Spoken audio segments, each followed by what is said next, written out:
guys, how are you? Tudo bem com vocês? Então, eu ainda estou criando os vídeos a respeito dos comentários, né, que foram tendo aqui na publicação, né, que eu pedi sugestões de vocês, né, a respeito de temas que vocês têm dúvida, que vocês gostariam, né, de ver, né, um pouquinho mais de explicação a respeito.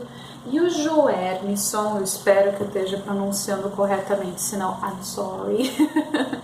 O Joernisson, ele sugeriu falar um pouquinho sobre false cognates, né, falsos cognatos.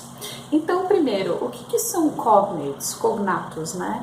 Cognates nada mais são do que palavras, né, em idiomas diferentes que têm uma grafia parecida e o significado realmente é o mesmo, né? Por exemplo, a palavra illusion, né? A palavra illusion no inglês tem uma grafia muito parecida com ilusão do português e as duas significam a mesma coisa. Isso são então cognates, né? Agora, false cognates, falsos cognatos, são palavras com a escrita parecida, similar, mas significados totalmente diferentes. E olha que isso é uma coisa que pega muito, né, no nosso pé no inglês, que tem muita palavra, né, que se escreve de uma maneira parecida no português, mas que tem um significado completamente diferente. Então, é bem importante a gente falar sobre isso, tá? Então, olha só, acompanha comigo aqui no quadro. Eu separei, então, algumas palavras que eu acho, né, que seria interessante a gente conversar a respeito e ver o significado delas, tá? Então, olha só. O primeiro aqui que eu já separei foi justamente o pretend e o intend, né? Muita gente confunde essas duas palavras, tá? Olha só. Pretend, a gente sempre acha que vai significar pretender, né? Quando na verdade não tem nada a ver. Pretend significa fingir. Olha só, vou dar um exemplo. I pretended to be okay, but I'm not. Eu fingi estar bem, mas não estou. Então, pretend não tem nada a ver com pretender. A palavra que significa pretender em inglês é o intend, que a gente sempre acha que é entender ou ter a intenção de algo, né? Nada a ver. Intend, que significa pretender, né? Então, por exemplo, I intend to graduate by the end of the year, né? Eu pretendo me graduar até o final do ano. Então, intend, que significa pretender. Ficou mais claro agora? Então, cuida bastante com usar a palavra pretend e intend da maneira correta, tá? Olha só, as próximas palavras que eu separei aqui são prejudice, né? Prejudice, muita gente acha que é prejudicar, né? Nada a ver. A palavra prejudice significa preconceito. Por exemplo, unfortunately, there's still a lot of prejudice in our society, né? Infelizmente, ainda existe muito preconceito na nossa sociedade. Então, prejudice, preconceito, ok? Eu não coloquei aqui, mas, né, se você quiser usar a palavra prejudicar, a gente tem a palavra harm em inglês, tá? É mais parecida, né? When you harm somebody, né? Quando você prejudica alguém, tá? Depois a gente tem a palavra college. College, todo mundo acha que significa colégio, né? Nada a ver. College significa faculdade. É parecido, tem um significado mais similar que o da palavra university. University e college são mais parecidas, tá? Então, olha só, por exemplo, she studied law in college. Ela estudou direito na faculdade. A palavra em inglês que a gente usa para colégio ou escola é a palavra school, tá? Depois, nós temos a palavra library, né? Library, muita gente acha que é livraria, né? O local onde a gente compra livros, né? Nada a ver. Library, na verdade, significa biblioteca, biblioteca pública, tá? Por exemplo, I went to the library yesterday. Eu fui à biblioteca ontem. A palavra correta para a gente denominar a livraria é bookstore, que é o local onde a gente compra livros, né? Loja de livros, livraria, bookstore, ok? Continuando, vamos lá. Então agora a próxima palavra que a gente tem aqui é a support.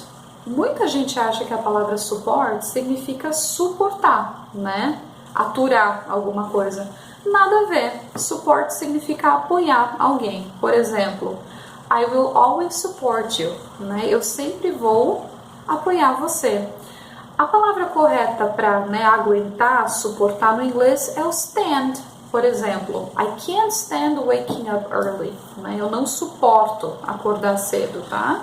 Então, support, na verdade, significa apoiar alguém, tá?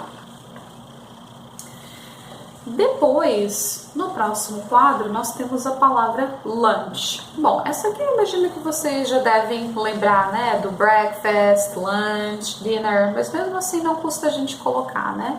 Lunch não significa lanche, tá, gente? Lunch significa almoço.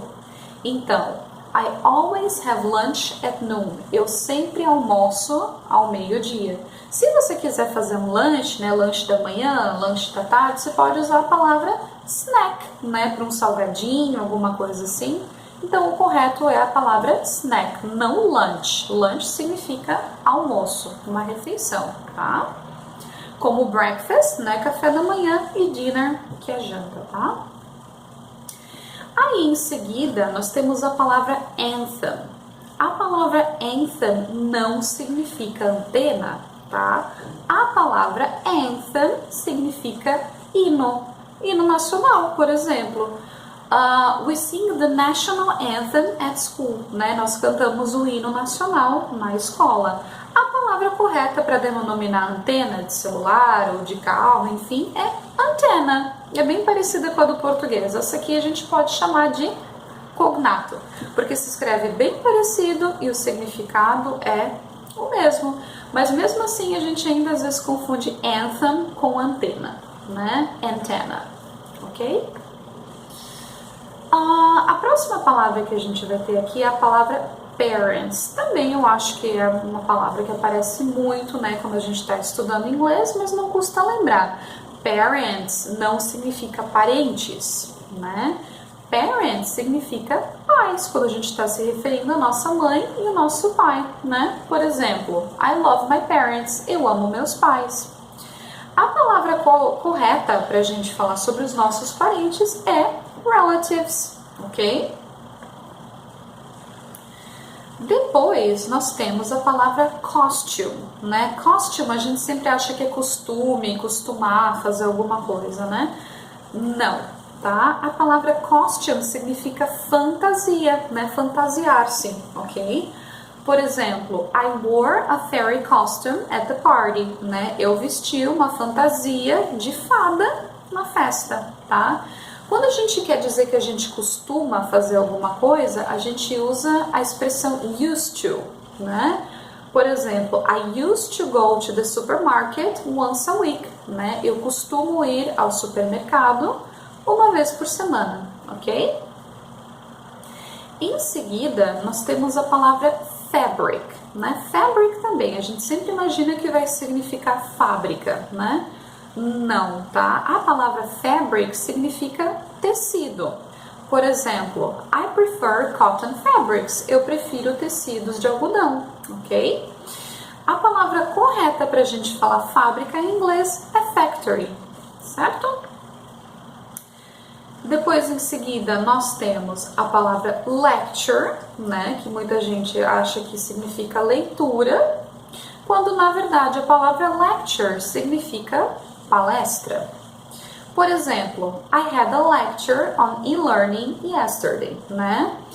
Eu assisti uma palestra de aprendizado online ontem, né? A palavra correta para leitura é o verbo ler, né? Vem do verbo ler, do to read, né? To read é o verbo ler, então a palavra leitura é reading, ok?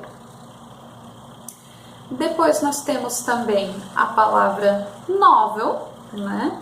Novel, muita gente acredita que significa novela, né? Mas não, tá? A palavra novel significa romance, mas não romance, né?